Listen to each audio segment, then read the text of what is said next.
कुछ दिन पहले 14 साल के एक मुस्लिम बच्चे को मंदिर में पानी पीने के लिए बेरहमी से मारा गया। फिर यूपी में ही ट्रेन से उड़ीसा जा रही 4 नन्स को रेलवे पुलिस ने झांसी स्टेशन पर उतरवा लिया, सिर्फ इसलिए कि एबीवीपी कार्यकर्ताओं ने शिकायत की थी कि दरअसल वो क्रिश्चियन नन्स नहीं बल्कि हिंदू महिलाएं हैं जिनका धर्म परिवर्तन किया गया है। पुलिस थाने ले जाकर उनसे कड़ी पूछताछ के बाद यह पाया गया कि दरअसल शिकायत में कोई सच्चाई नहीं थी। और अब यूपी में ही योगी सरकार में मंत्री आनंद स्वरूप शुक्ला का बुर्के को लेकर विवादित बयान आता है। तो क्या कहते हैं संसदीय कार्य मंत्री जनाब शुक्ला जी? मुसलमान औरतों को एक दिन बुर्के से आजादी दे दी जाएगी, जैसे ट्रिपल तलाक से आजादी दी गई थी। लेकिन यूपी के ही जाने माने मौलानाओं ने ही मंत्री के इस बयान का माकूल जवाब दिया है। कहा है आप धर्म के मामले में हस्तक्षेप न करिए, समाज को बांटने की कोशिश मत करिए। सवाल उठ रहे हैं कि यूपी में आखिर फिर से सांप्रदायिक मुद्दों को क्यों हवा दी जा रही है? क्या अगले साल होने वाले विधानसभा चुनाव की तैयारी शुरू हो चुकी है? क्या उसके लिए कमर कसी जा रही है? क्या बहुसंख्यकवाद की राजनीति फिर से चुनावी मुद्दा बनाया जाएगा? नमस्कार, मैं हूं आपका न्यूज बाज प्रभात शुंगलू। मेरा आज का सवाल, क्या चुनाव से पहले यूपी में फिर सांप्रदायिक ध्रुवीकरण का माहौल बनाया जा रहा है?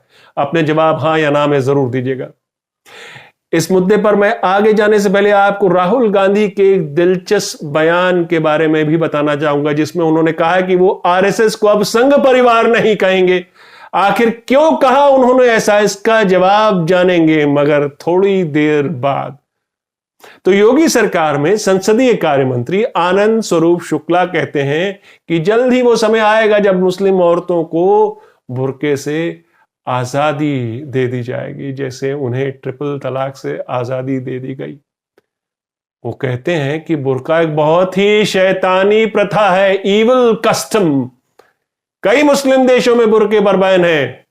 शुक्ला का कहना है कि बुर्का अमानवीय है और प्रोग्रेसिव सोच वाले लोग इसका बहिष्कार करने की सोच रहे हैं। लेकिन मंत्री जी शुक्ला जी ये नहीं बता पाए कि आखिर इस निष्कर्ष पर वो कैसे पहुंचे कि मुसलमान औरतें बुर्के से आजादी चाहती हैं, या फिर उन्होंने ये कैसे मान लिया कि बुर्का उन औरतों पर जबरन लादा जा रहा है। क्या मंत्री जी ने मुस्लिम औरतों से बुर्के को लेकर बात की? क्या यूपी सरकार की तरफ से बुर्के को लेकर ऐसा कोई सर्वे किया गया है, कोई रायशुमारी हुई है कि औरतें उसे प्रोग्रेसिव मानती हैं या नहीं? अगर ऐसा नहीं तो क्या वजह रही कि बिना समुदाय के लोगों से बात किए, बिना उनसे इस पर राय लिए योगी मंत्री शुक्ला इस तरह का विवादित बयान दे रहे हैं? वैसे भी शुक्ला जी माइनॉरिटीज मामलों के मंत्री भी नहीं कि ये उनके कामकाज के दायरे में आता हो। शुक्ला के इस बयान पर मौलाना खालिद रशीद फिरंगी महली ने मंत्री के इस बयान की मजम्मत की और साफ कहा कि दूसरे के धर्म पर बयानबाजी करने से उन्हें बचना चाहिए। ये बात बिल्कुल ही गलत है, बेबुनियाद है और इसकी हम लोग सख्त अल्फाज में मजम्मत करते हैं। किसी को भी इस बात का हक और इख्तियार हासिल नहीं है कि किसी के भी मजहबी अकीदे के खिलाफ कोई बात कहे। जहां तक पर्दे का सवाल है तो वह हमारे यहाँ मजहबी शरीयत का एक हिस्सा है, उस पर किसी को एतराज करने का कोई भी हक हासिल नहीं है।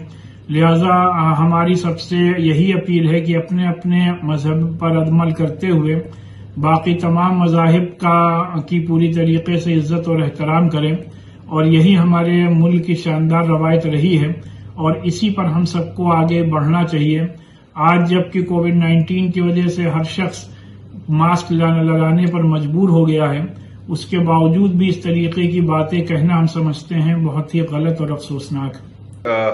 उत्तराखंड के जो चीफ मिनिस्टर साहब हैं वो औरतों के जीन्स पहनने की मुखालिफत करते हैं, औरतों को पूरा लिबास पहनने की हिदायत करते हैं, और वही बीजेपी के उत्तर प्रदेश के जो मंत्री हैं वो पर्दे की मुखालिफत करते हैं, बुर्के की मुखालिफत करते हैं और इस बात को कहते हैं कि औरतों को बुर्का नहीं पहनना चाहिए।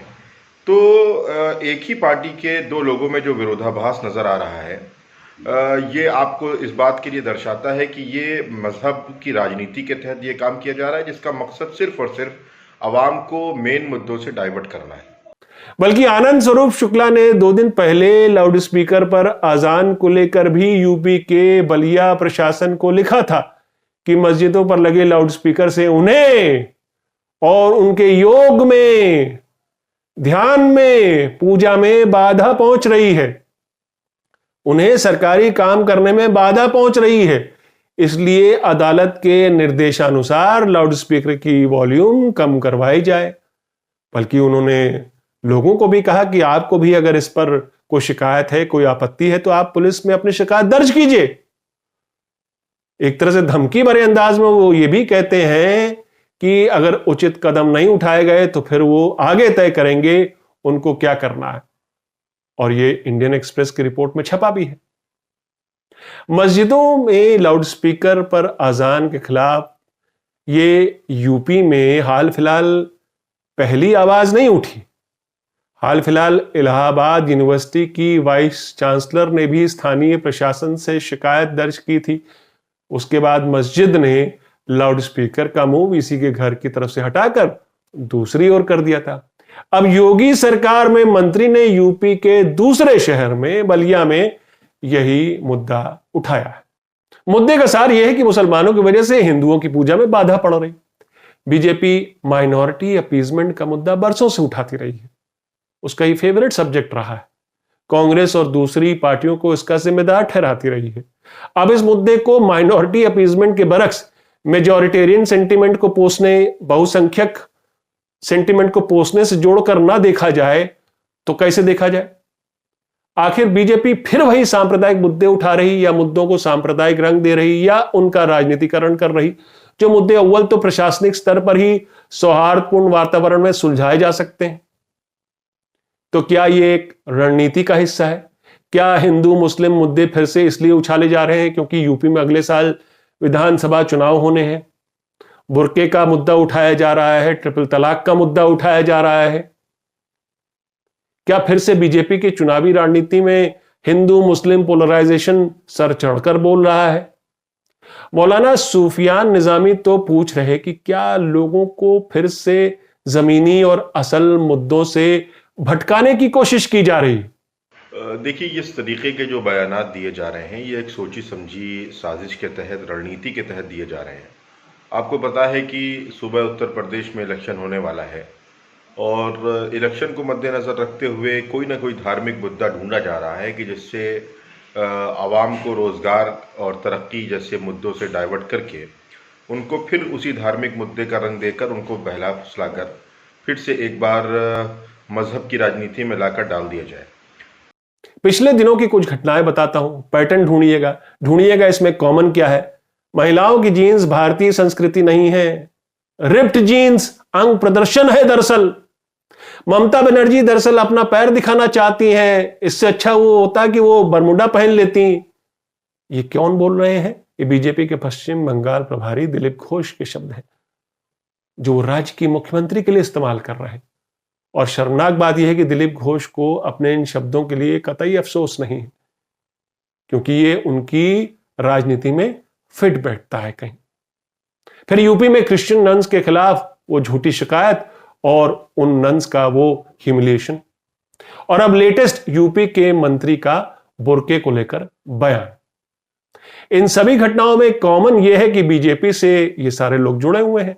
आप सोचेंगे नए भारत में धार्मिक कट्टरता का मुजाहिरा करते लोग एक ही परिवार से कैसे हैं, और ये वही लोग हैं जो भारतीय संस्कृति के भी ठेकेदार बने घूम रहे हैं। और ये लोग माइनॉरिटीज के बारे में संदेह और नफरत क्यों पैदा कर रहे हैं? इन्हें महिलाओं के लिबास से क्या प्रॉब्लम है? कन्वर्जन के नाम पर कभी शादियों पर रोक लगाते कानून, तो कभी क्रिश्चियन माइनॉरिटीज को लेकर शक और शुबह का माहौल पैदा करना। मंदिर से पानी पीने वाले 14 साल के आसिफ को बेरहमी से पीटने वाला श्रृंगी यादव भी उसी पैटर्न में फिट होता दिखेगा, क्योंकि वो भी एक कट्टर हिंदुत्व संगठन से जुड़ा हुआ है। झांसी वाली वारदात में जो वीडियो वायरल हुआ है, उससे साफ है कि नन्हों से किस बदतमीजी से बात की गई, उनसे पर्सनल डिटेल्स पूछे गए, उनको बीच रास्ते में उतारा गया, पुलिस की पूछताछ हुई। उसके बाद पता चला कि शिकायतकर्ताओं के आरोप में कोई दम नहीं है। फिर केरल की चुनावी सभा से अमित शाह ऐलान करते हैं कि झूठी शिकायत करने वालों के खिलाफ कड़ी कार्रवाई की जाएगी। अमित शाह ये उस राज्य से आश्वासन दे रहे हैं जहां क्रिश्चियन वोट बड़ी तादाद में है और जहां विधानसभा चुनाव सर पर है। अव्वल तो ये नौबत कैसे पहुंची जो झांसी में क्रिश्चियन नन्स के साथ हुआ? ये राजनीतिक माहौल बनाया किसने? सवाल तो ये पूछा जाना चाहिए। कांग्रेस नेता राहुल गांधी ने तो कहा कि एक समुदाय को दूसरे समुदाय से लड़वाने का ये संघ परिवार का प्रोपेगेंडा है, बांटने की साजिश को हराना होगा। बल्कि राहुल ने तो कहा कि आरएसएस या संबंधित संगठन को संघ परिवार कहना सही नहीं है। परिवार में महिलाएं होती हैं, बुजुर्गों के लिए सम्मान होता है, करुणा और स्नेह की भावना होती है जो आरएसएस में नहीं है। और इसलिए राहुल गांधी कहते हैं कि अब मैं आरएसएस को संघ परिवार नहीं कहूंगा। राहुल गांधी संघ परिवार को क्या कहते हैं यह तो उनकी राजनीति जाने, लेकिन यूपी में इस परिवार से संबंधित संगठनों ने अपने प्रिय दांव खेलने शुरू कर दिए हैं। अगले साल के चुनाव की तैयारी शुरू कर दी है। तो मेरा आज का सवाल, क्या यूपी में चुनाव से पहले सांप्रदायिक ध्रुवीकरण किया जा रहा है, वो माहौल पैदा किया जा रहा है? अपने जवाब हाँ या ना में जरूर दीजिएगा। तो ये थी आज की न्यूज़बाजी। फिर मिलेंगे एक नई न्यूज़बाजी के साथ। तब तक के लिए नमस्कार।